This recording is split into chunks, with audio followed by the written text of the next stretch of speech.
¿Cómo les va, gente? Bueno, espero que muy bien.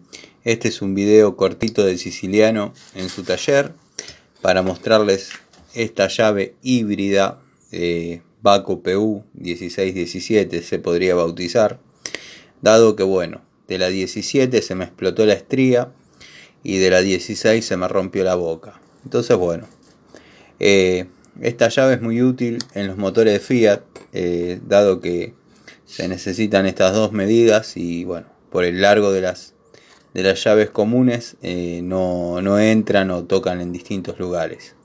Además está decir que en los motores tipo se necesitan llaves especiales para algunas cosas, pero bueno, esta tiene varias funciones. Dentro de lo triste de que se hayan roto,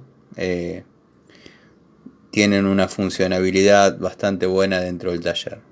Después les desarrollo un poquito más la idea, pero no quería que sea tan largo el video.